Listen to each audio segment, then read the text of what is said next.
Stories that matter.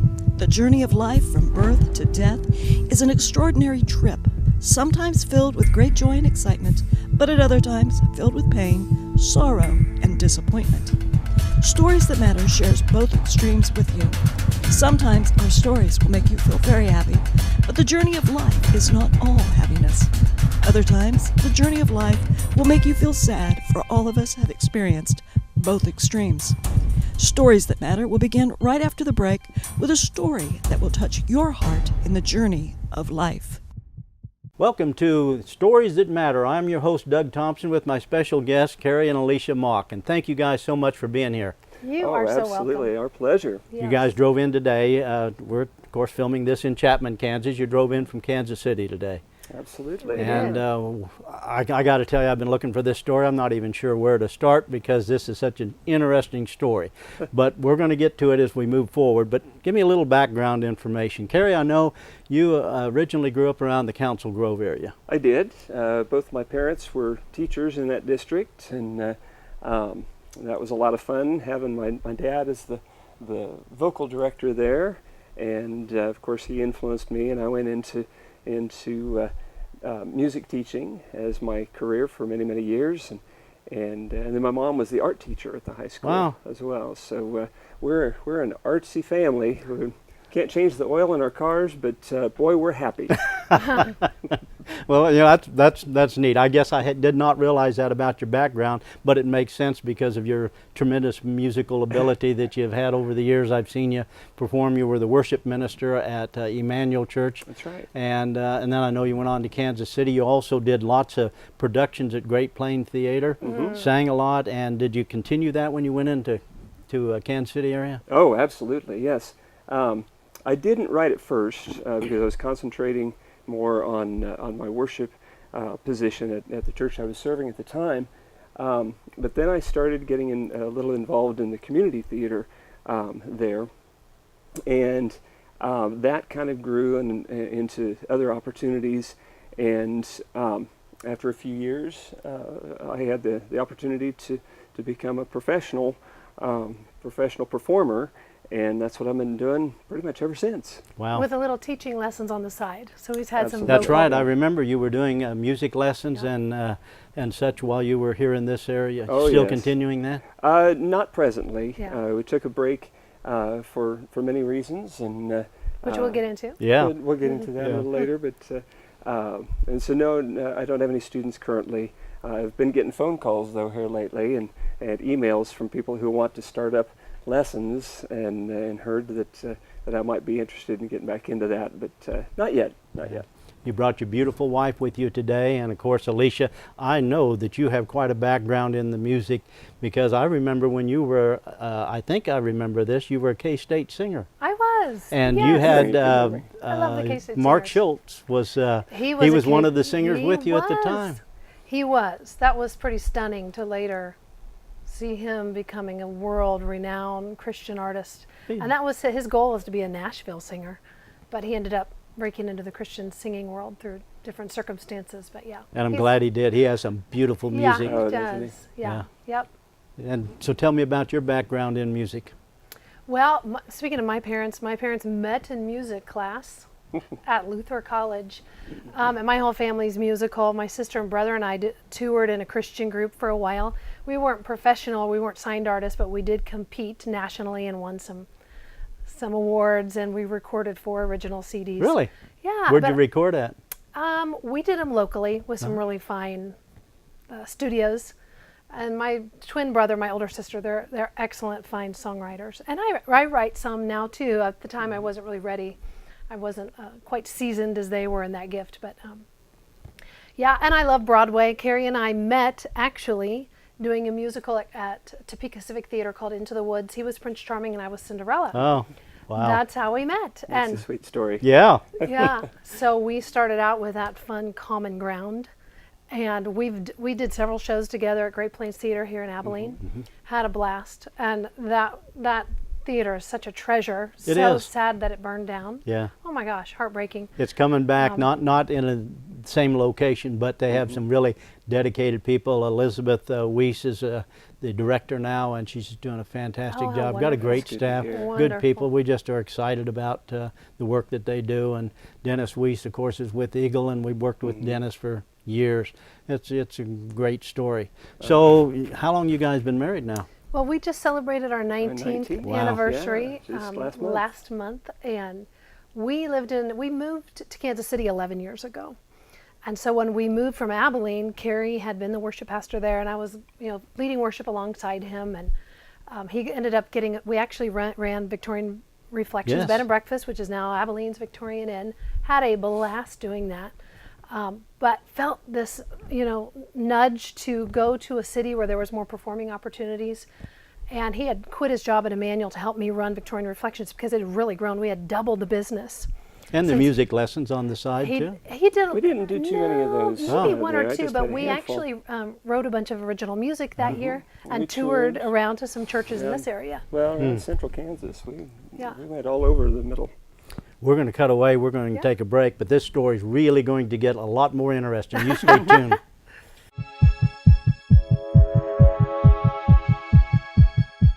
Welcome back to Stories That Matter. I'm your host, Doug Thompson, with my special guest, Cary and Alicia Mock. And we just finished a little bit of the background information that you grew up in Council Grove in a very musically talented, artistic family. And Alicia, the same for you. As you mentioned about your parents met, I think, in music class, you said.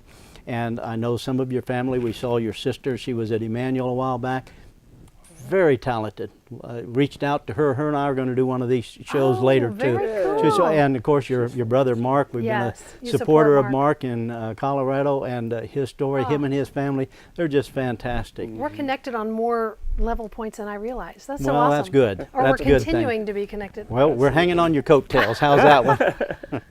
Listen, now we're going to move into a different segment because part of what we're doing is we're going to be doing a Good News Spectacular coming up at Emmanuel Church on September 25th. It's a Sunday afternoon at 2 p.m. And it's a healing service. And so I thought about this. I said, who do we know that's maybe been through an event that God's hand has worked directly upon them, and that would be a really interesting story?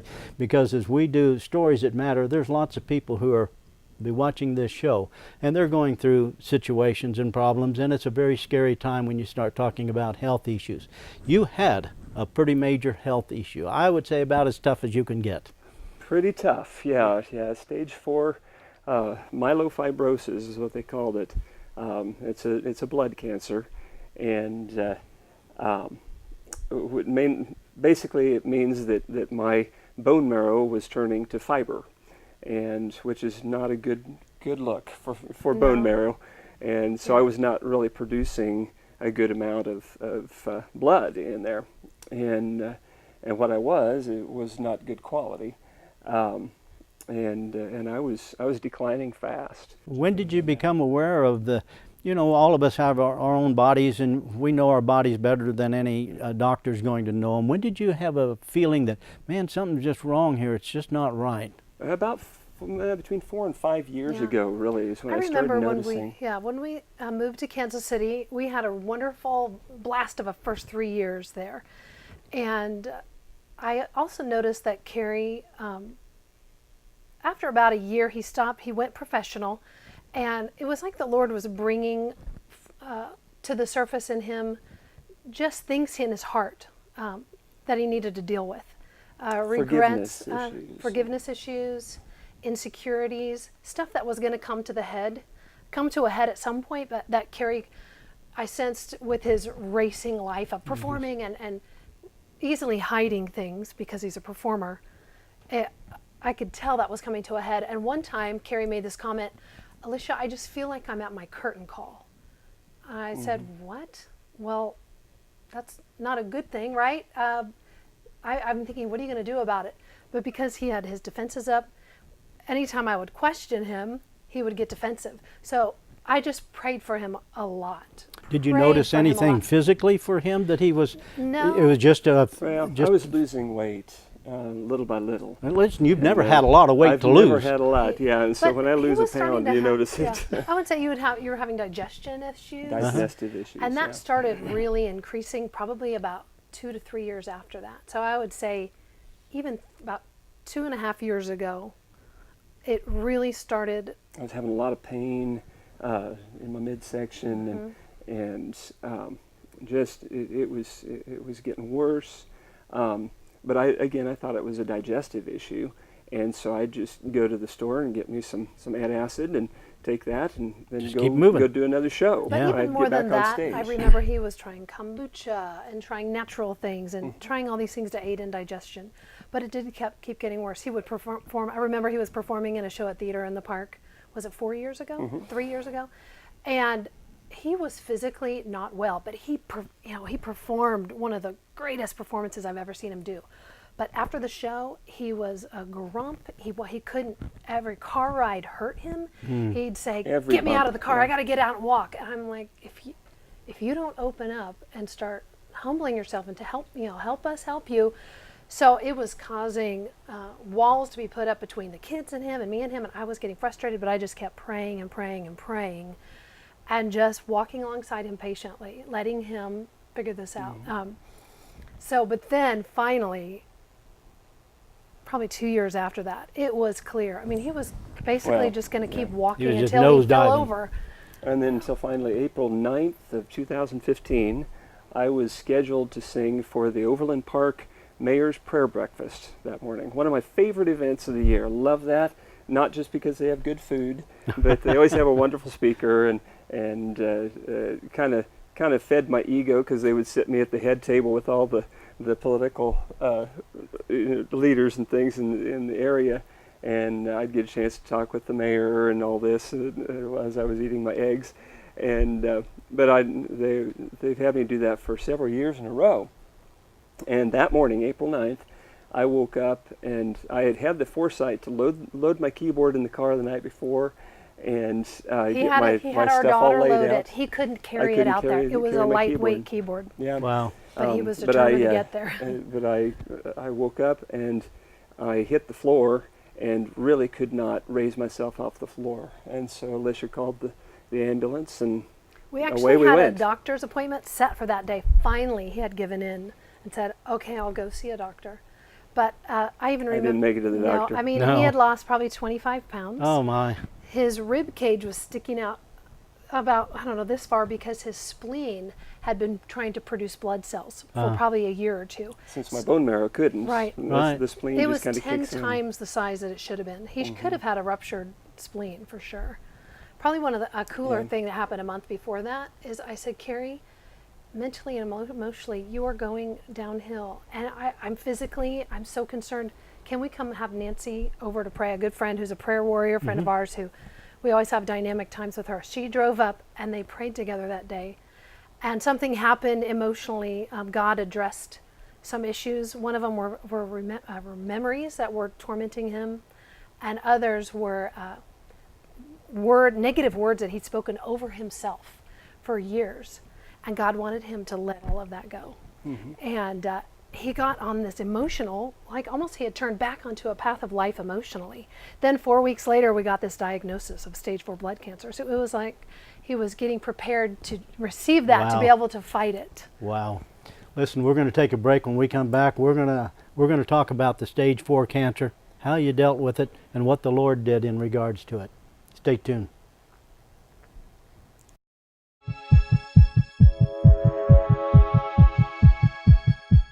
Welcome back to Stories That Matter. I'm your host, Doug Thompson, with special guest Cary and Alicia Mock. Before we cut away for break, we were just talking about, now you got the diagnosis of stage 4 cancer.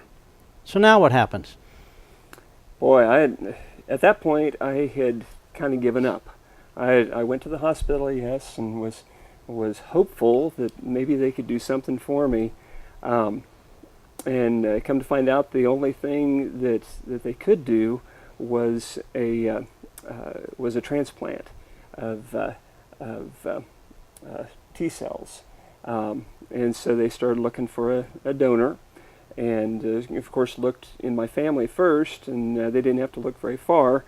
My youngest sister was about a 50% match, and they were kind of disappointed in that, and they went to the middle child of our family. I have 2 sisters. I'm the oldest, and they went to the older of my 2 sisters, and it was a 100% match, which doesn't always happen. And by the time we'd gotten that news, we already had formed. I immediately, the day we went to the hospital, and he was up on the 4th floor, which was the oncology unit, I immediately got on Facebook and formulated a healing for Cary, an update and prayer sort of a group. And it didn't take 12 weeks, not 12 weeks, but a couple weeks before, 1,200 people joined and rallied around us. And I was so pleased because Cary, he had opened up his heart 3-4 weeks ago, before that, to hope again and saying, I've got to get back on life. Why have I let myself just mentally and spiritually just kind of dwindle down? What am I doing? So he said, Alicia, we're going to have to depend on these people now. And I thought, yay! And we're going to I'm going to open up my life to them in ways I haven't before. Because he had clearly opened up his life to people, or we wouldn't have had 12.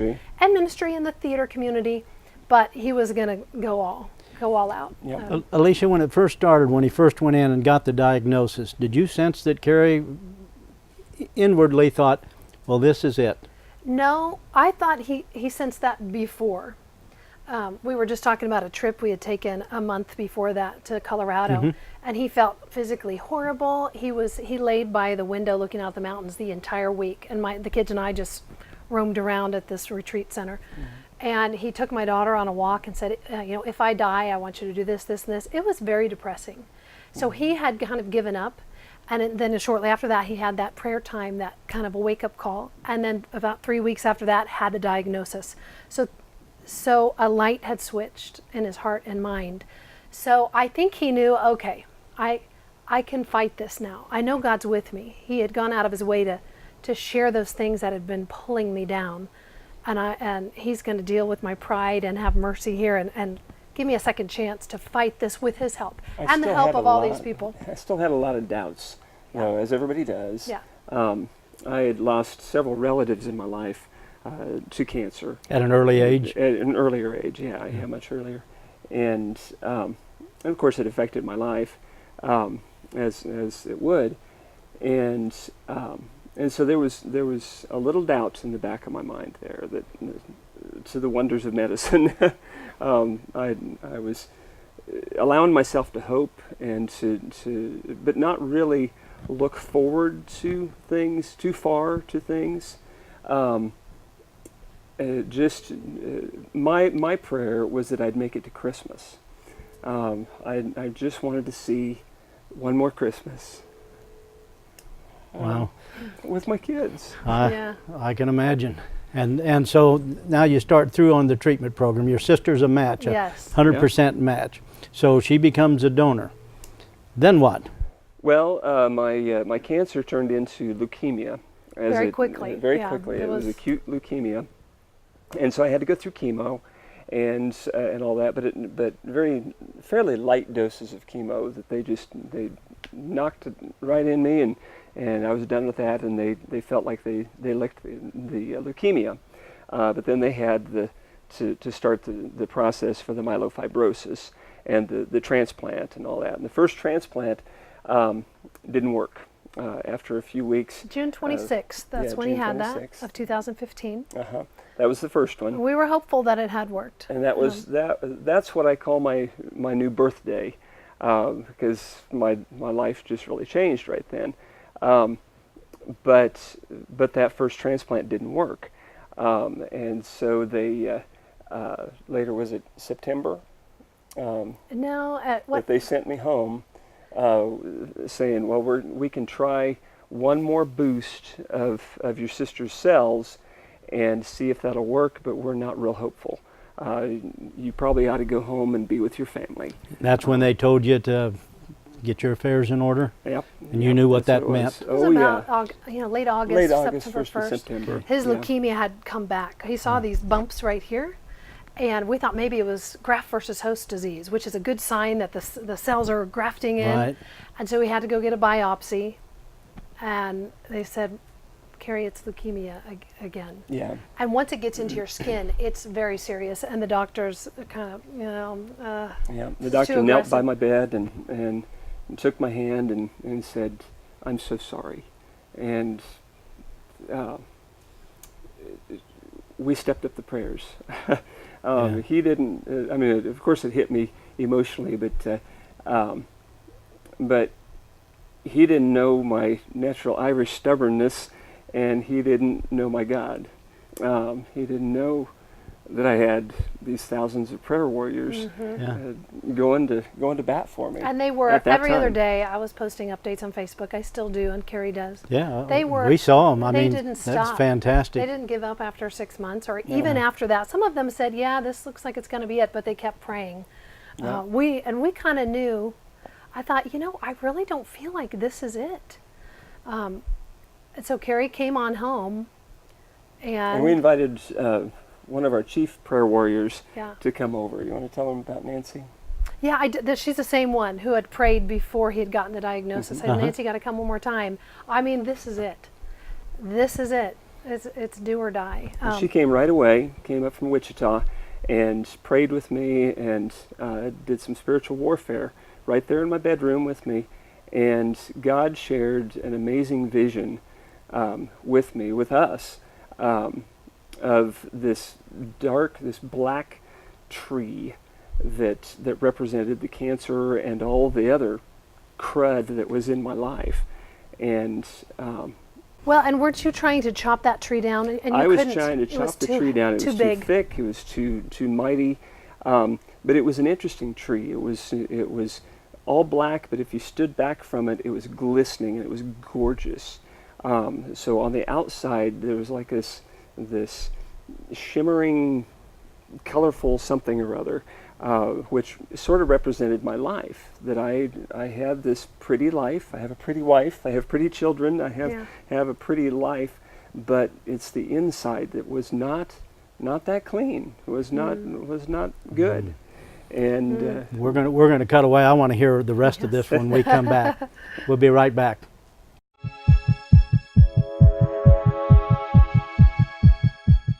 Welcome back to the show. I'm not bothering to introduce myself again or my guests. If you've been watching, this is too interesting to waste the time on it. So you get the diagnosis. You go through a treatment situation, and the doctor says, I'm sorry, and tells you to go home, get your affairs in order. Things begin to change though, because the prayer group is in place, and so what changes?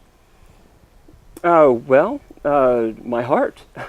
And my body starts changing, actually, because of this vision that God had laid on me of this deep, dark tree, this beautiful. I was trying to cut it down. I couldn't. Nothing would get through it, and then all of a sudden, this tree just starts dissipating. It just starts evaporating. It starts evaporating. It starts just floating away into the horizon, and I knew that part of that blackness, a big part of that blackness in the tree, was my disease. I knew that God was taking that from my body, and that changed everything. Wow. I got up out of bed. I started walking more. I started exercising more. Started eating better. Yeah. Taking more I vitamins. remember that day. He goes, Alicia, I'm healed. Yeah. I said, okay. And are you? Well, my cancer officially on the chart says it's in remission, and everything is pointing to the positive. I'm feeling pretty perky these days. Well, we Man, got the that's fantastic. second boost, they call it, of his sister's cells in October, late October. And those cells, it's a huge, long process. Those cells have begun to graft in. And 99.8% of his blood has now converted over to Missy's blood type.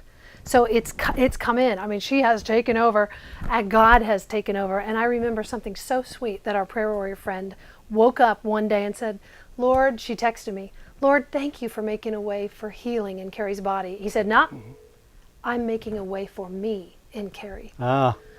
I thought, thank you, Jesus, and don't stop, because we don't want it to just be a physical thing. Yeah. A whole Cool. thing. Yeah. We are out of time, but you're going to be able to hear a lot more about this story if you come to the Good News Spectacular at Emmanuel Church, 13th and 1300 North Vine in Abilene, September 25th, and that is a Sunday at 2 o'clock in the afternoon. Going to the Good News Spectacular this year is going to be a healing service. Come on out and enjoy that healing service, and please pray for the event. If you're in need of healing, come out. come out and be a part of it. God bless you, and thanks for watching.